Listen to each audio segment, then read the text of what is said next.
What's up, y'all? I'm a 27-year-old real estate broker and previous licensed contractor, and now I primarily make my money through real estate investing. Well, I've had a little bit of a feud with this contractor that thinks basically the only way to remodel a house is to rebuild the whole thing. Well, here's what I think about that.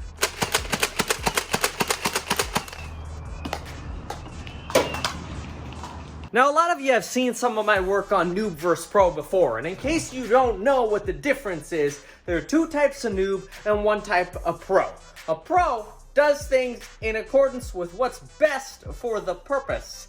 A Noob is either somebody who's new, that's spelled N-E-W-B, or a Noob could be somebody that doesn't do the right thing for what's appropriate in the scenario, despite apparently being familiar with the game or the project. That's called an N-O-O-B, noob. So there you go. Now, let's show you Noob vs. Pro. What's up and what the difference is between me, a real estate investor, previous licensed contractor, and Mr. Matt Reisinger, and the home remodeling industry. Let's hop into it. Literally, by hopping into my car. All right, here's the house. First things first, this is a rental property. That means it's for rent, and I want a tenant to have a happy, quality life in it. Noob vs. Pro, step number one. Put weed barrier down, because when you don't, the tenant has to deal with a lot of weeds, and that makes them not very happy. So you remember real estate investing rule number one is when you are a rental landlord, you want to do things that will enhance the quality of your tenant's life, but will also increase the likelihood of getting more rent and a tenant that stays longer. Now, here's an example of a newbie real estate investor. They come in and they see a roof that's 15 years old and they replace it because, oh my gosh, one day it might leak. The pro comes in and says, you know what, rather than spend $13,000 replacing the roof, why don't we replace the ridge caps, which is where the majority of the damage was anyway, and seal the protrusions around. We'll do that for $1,800 and probably in a reasonable way prolong the lifespan of the roof by another 5 to 6 years. Now, you've got one type of noob that might not spend anything. Then you've got the type of noob that overspends prematurely when they could be investing that money, making more money and providing more quality housing for more people. And then you've got the pro who does what's needed to make the quality extended a solid amount of time without sacrificing health and safety.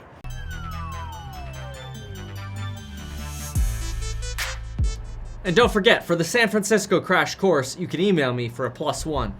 See this fence? The noob comes in and replaces the fence with brand new because it had a little bit of termite damage. The pro comes in and replaces the damaged boards, repairs and paints the rest, and here you go. You've got a fence that looks good, makes no difference to anybody's life, the damage is removed, yet you spent a fraction of the money somebody else did. The only downside is sometimes you happen to miss a board, but even this one, still pretty solid. If this one ends up failing in a couple years, this little board right here, we'll replace this board. I don't need to go replace the whole fence when I could throw up a slat. Now, the noob looks at the inside of the kitchen the way it was before and realizes, oh darn, the countertop drops down. Well, we're gonna have to reconfigure the whole kitchen to make this countertop flush and level. The pro comes in and says, you know what? We can raise the single pane window, throw in a new single pane piece of glass, repair the stucco beneath it. Doesn't have to be perfect. It's really tough to match stucco anyway. And now the window's out of the way and I can put my countertop in just the way I want. Now, when it comes to sprinkler valves, the noob looks at all of the pre-existing sprinkler valves and says, I can make that work.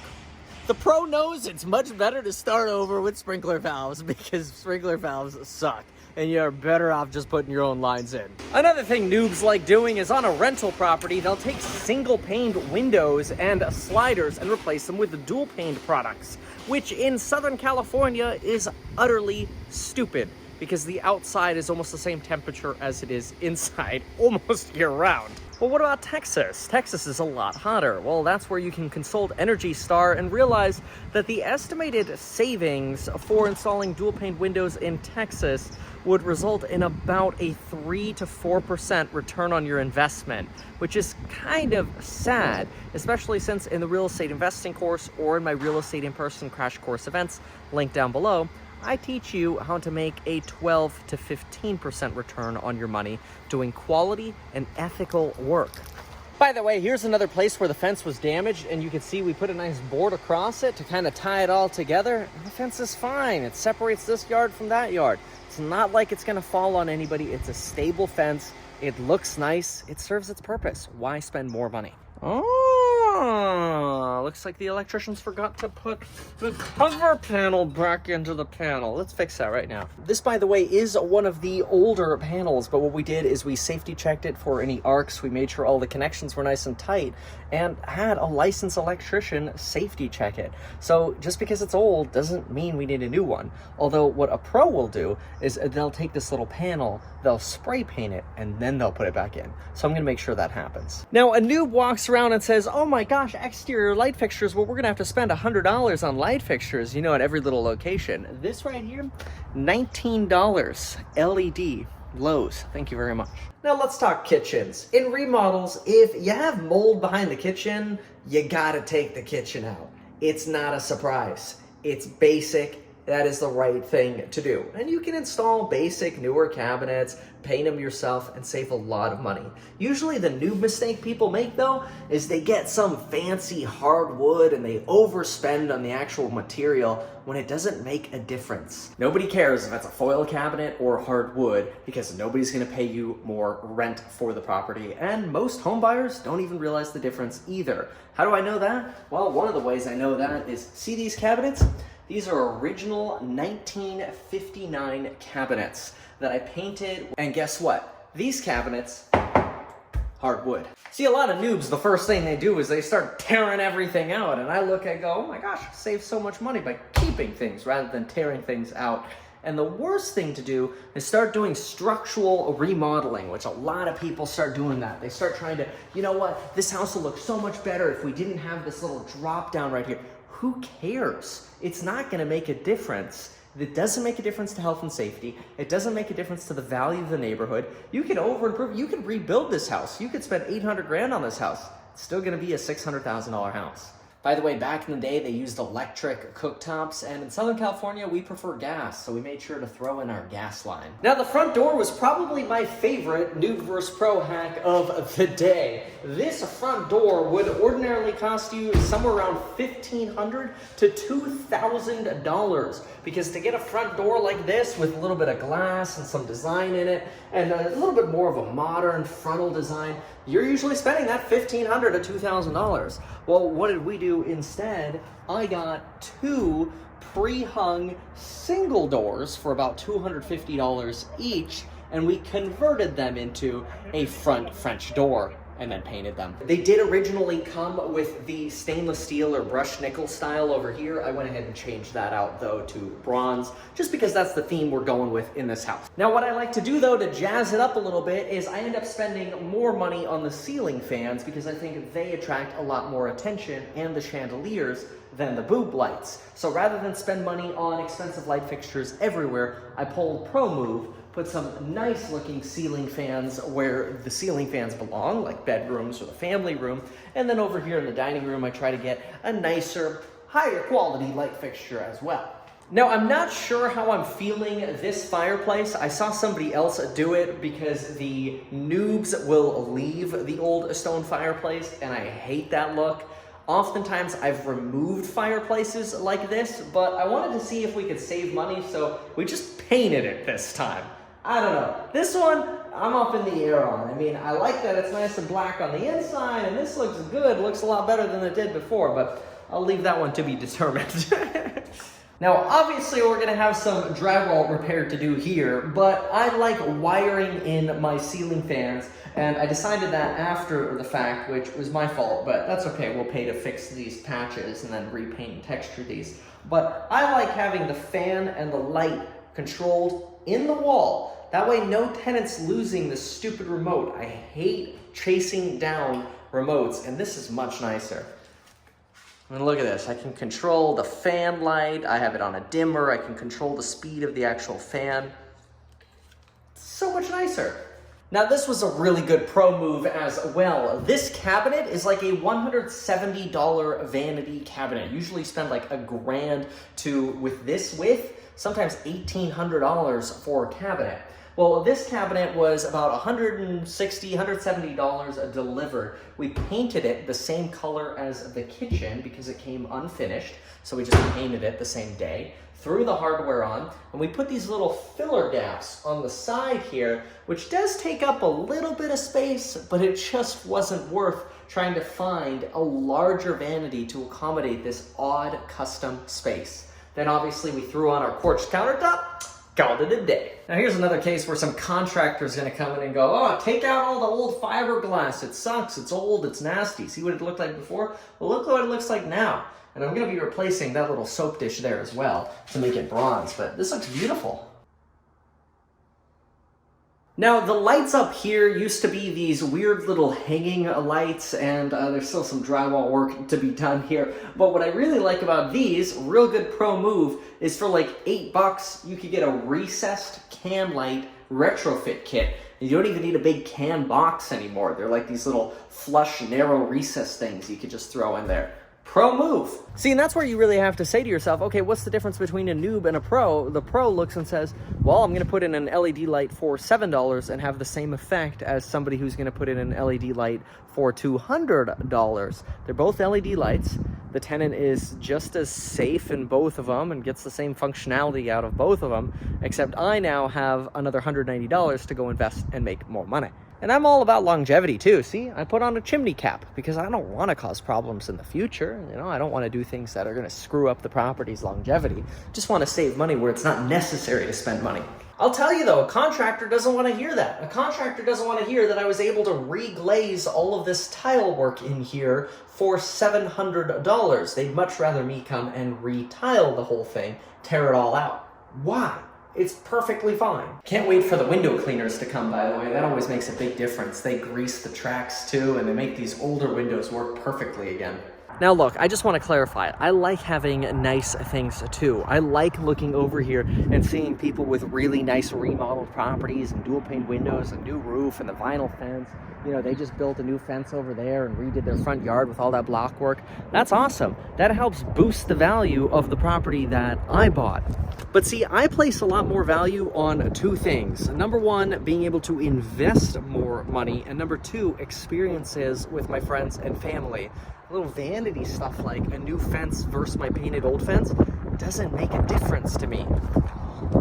The same is true with my car. I hate to say this, but I've had this little scratch right here for a while now, and I'm too uninterested in spending the $1,000 to fix it because I'd rather buy more Tesla stock, which I did. I bought Tesla stock at $185 and look where it is now. Now, I'm not trying to pat myself on the back.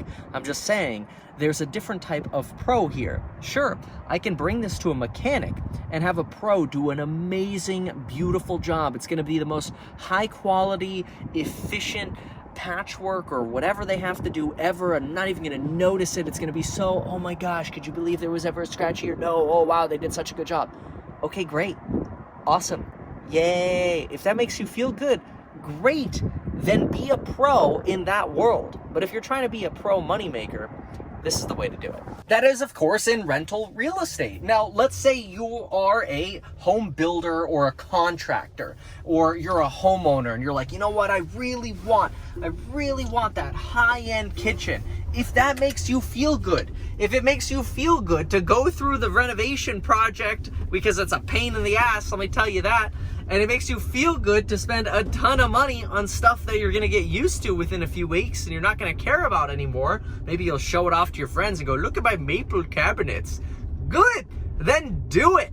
Then in a case like that, hire the highest quality contractor you could ever find so you can let everybody know you spend god-awful amounts of money to have the best quality possible. Again, if you want that, do it. But you're not going to get an ROI on a real estate sale or a real estate rental. Let's go check out another job. Now, just a note, the home remodeling industry is really good at telling you that, oh, if you don't do everything all the way, you're just doing lipstick. That is, if you go into a kitchen, you install a gas line, you repaint the cabinets, you put in new plumbing fixtures, new electrical fixtures, and you make everything look really nice in 2019. Oh, you didn't replace the cabinets, you didn't raise the ceiling, you didn't go to dual pane windows. That's it. Slumlord, that's it. Lipstick, loser, who would want to live in your rental?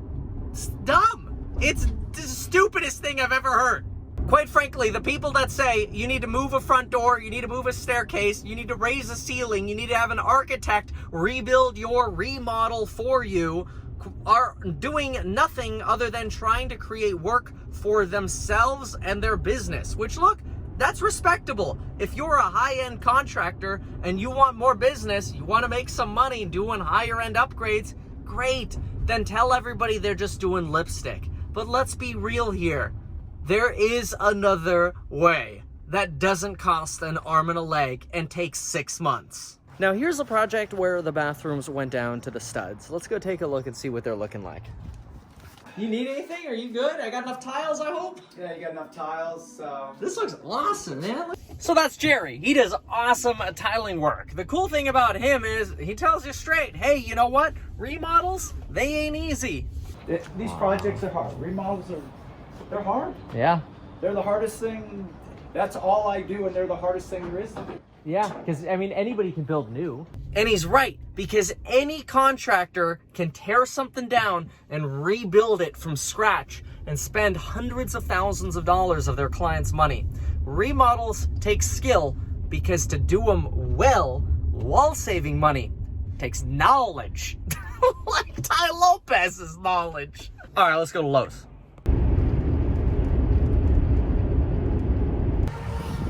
And now we're at Lowe's. As much as I love buying things at Lowe's and getting discounts, and as much as I love the company, I will tell you, you can get motivated to start projects that you shouldn't be starting. For example, this fancy shower head with all these different valves and all this stuff, this looks really cool. And this might be awesome if I were a homeowner and I wanted to stay in a house forever. But honestly, my goal is to stay in a house no more than 4 years, maybe even 3 years if I can get it down that low, and go around and get another property, turning my previous one into a rental. That's like pedestal sinks. Noobs put these in, but you've got no storage underneath. It's not functional.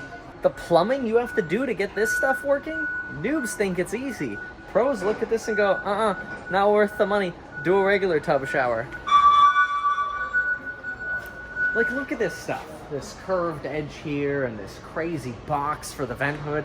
Yeah, you know what? I agree. It looks awesome. It looks cool. Guess how much more rent a tenant is going to pay me? Because it's got all this craftsman style wood molding compared to just the regular stainless steel vent hood. $0 more. Same thing with this cute little breakfast bar. I could spend $4,000 or $5,000, have this thing custom built, maybe stain it, spend $6,000, $7,000, have this built in, or a tenant can bring their own table. The rent I get, it's not gonna be any different. But I just want to be very clear. If things are broken or moldy, you should fix them, whether you're a noob or a pro. But if you want to invest more money, follow the pro methods in this video. And be careful you're not being sold by a high-end building contractor who's trying to drum up some more business, you know what I'm saying? Which again, if that's what you want, do it. But it might not be what you need. Me, on the other hand, I'm gonna just get a jumbo mystery push pop. Ooh. Tell Mom that I want to eat it right now. I bet you do. Tell her. Okay. I don't think she's gonna say okay. Okay, just talk to her. A whole bunch. Hear me, Dad? Yeah. Okay, do that. Hey, you wanna say anything to YouTube? Yes. What do you wanna say? Hi.